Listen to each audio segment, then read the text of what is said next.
السلام علیکم ورحمۃ اللہ وبرکاتہ۔ امید کہ آپ بخیر ہوں گے۔ آج میں آپ حضرات کے سامنے اپنی دل کی اس کیفیت کو جو میں نے بجسم خود اپنے معاشرے میں دیکھا ہے، بہت تکلیف ہوتی ہے، دل کو بہت احساس ہوتا ہے کہ آج ہم مسلمان ہیں،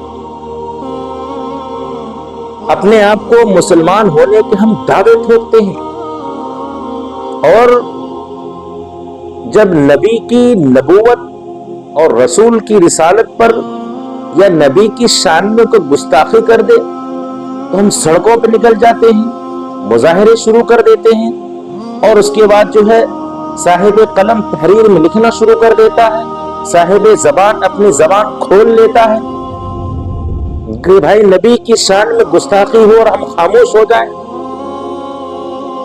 سڑکوں پہ آ جاتے ہیں، واویلا کرنا شروع کر دیتے ہیں۔ ٹھیک ہے، وقت کے اعتبار سے، حالات کے اعتبار سے آپ کا مظاہرہ کرنا ٹھیک ہے، لیکن کیا کبھی ہم نے اپنے دل پہ ہاتھ رکھ کر کے سوچا ہے؟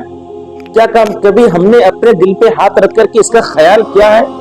میں ان مسلمانوں سے کہہ دینا چاہتا ہوں کہ جو اپنے آپ کو ٹھیکیدار سمجھتے ہیں، جو اپنے آپ کو صاحب ایمان سمجھتے ہیں، جو اپنے آپ کو صاحب ثروت سمجھتے ہیں، اور اپنے بیٹی کی شادیوں کے لیے اپنے محلے میں، اپنے گلیوں میں، اپنے گھر کے سامنے جہیز کی نمائش کرتے ہیں، اور جہیز کا ہر وہ سامان جو سامان آپ اپنی بیٹی کی شادی میں اس فقیر اور اس تنگ دست داماد کو دیتے ہیں، وہ سامان آپ گلیوں میں، سڑکوں پہ، چوراہوں پہ سجاتے ہیں۔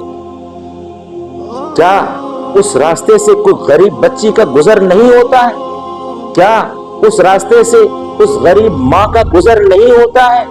کیا اس راستے سے اس غریب باپ کا گزر نہیں ہوتا ہے کہ جس غریب ماں اور باپ کے گھر میں جوان بچے نے قدم رکھ دیا ہو، جوانی کی دہلیز پہ قدم رکھ دیا ہو، اور اس کے شادی کا اسباب مہیا نہ ہو پا رہا ہو کسی غربت کی وجہ سے، حالات کی مجبوری کی وجہ سے؟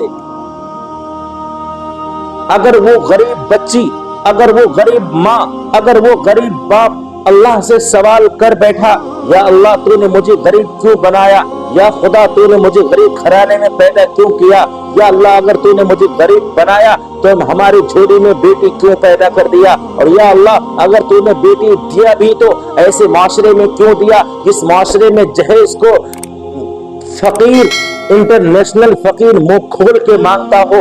مجھے تو اپنی شادی میں تھار گاڑی چاہیے، مجھے تو اپنی شادی میں اسکارپیو چاہیے، مجھے تو اپنی شادی میں فلاں فلاں طرح کی چیزیں چاہیے۔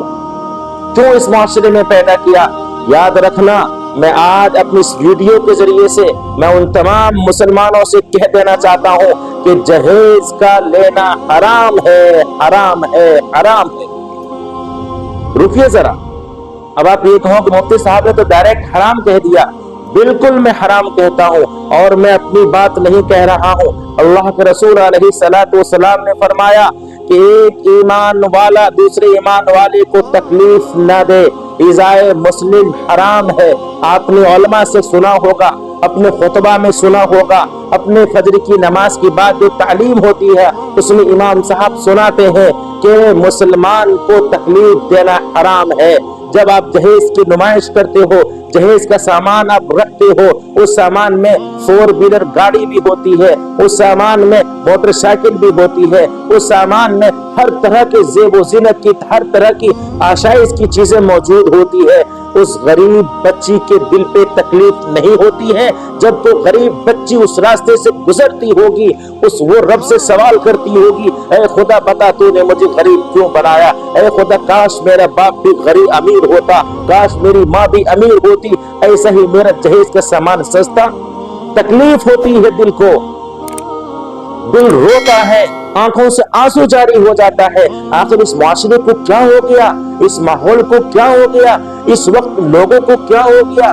جتنے زیادہ علماء زور زور سے بیان کر کے اور میٹنگیں کر کے یہ ہمیں بتلا رہے ہیں کہ جہیز کا لینا بھی حرام، جہیز کا دینا بھی حرام، جہیز کا نمائش کرنا بھی حرام، اتنی ہی چیزیں بڑھتی چلی جا رہی ہیں۔ آخر وجہ کیا ہے میرے دوستوں، میری ماں اور بہنوں؟ وجہ صرف اتنی سی ہے کہ آج ہمیں دنیا کی ان تمام چیزوں سے اتنی زیادہ محبت ہو گئی ہے جتنی زیادہ ہمیں محبت نہیں ہونی چاہیے۔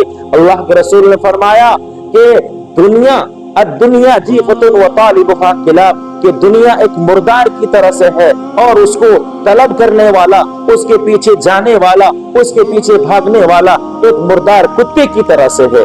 جو دنیا کو طلب کرنے میں رب کو ناراض کر دیتا ہے، جو دنیا کو حاصل کرنے میں اپنے خدا ان سے روٹھ جاتا ہے، یاد رکھنا یہ دنیا یہ صرف چند دن کی دنیا ہے، لیکن جب تمہاری آنکھ بند ہو جائے گی پھر تمہیں احساس ہوگا کہ ہم نے رب کی کتنی بڑی نافرمانیاں کی ہے۔ جہیز کا حرام اس حدیث کے تعلق سے ہے کہ جب نبی نے فرمایا اماطۃ الاذی عن الطریق، یعنی ایک مسلمان کو یہ زیب ہی نہیں دیتا ہے کہ وہ کسی مسلمان کو تکلیف دے۔ اور یہ بات میں کہنے میں ذرہ برابر نہیں ٹھسکوں گا کہ جس شادی میں جتنا زیادہ فضول خرچ ہوگا اس شادی میں اتنے ہی جلدی ببال بھی آتا ہے۔ نبی نے کیا فرمایا؟ ان اعظم النکاح برکۃ وایسرہ مؤونۃ، سب سے عمدہ شادی وہ ہے، سب سے اچھی شادی وہ ہے جس میں خرچ سب سے کم ہو۔ آج کسی بھی معاشرے میں چلے جائیے، ہر تیسرے گھر میں ایک لڑکی ایسی ضرور ملے گی جس کی عمریں گزرتی چلی جا رہی ہے اور اس کے نکاح کے اسباب نہیں ہو پا رہے۔ ارے ڈوب مرو صاحب سربت، شرم کرو، حیا کرو کہ تمہارے محلے میں غریب بچی کی جوانی گزرتی چلی جا رہی ہے اور تم اپنی بچیوں کا نکاح، اپنی بچیوں کی شادی خوب شان بان اور سج دھج کر رہے ہو۔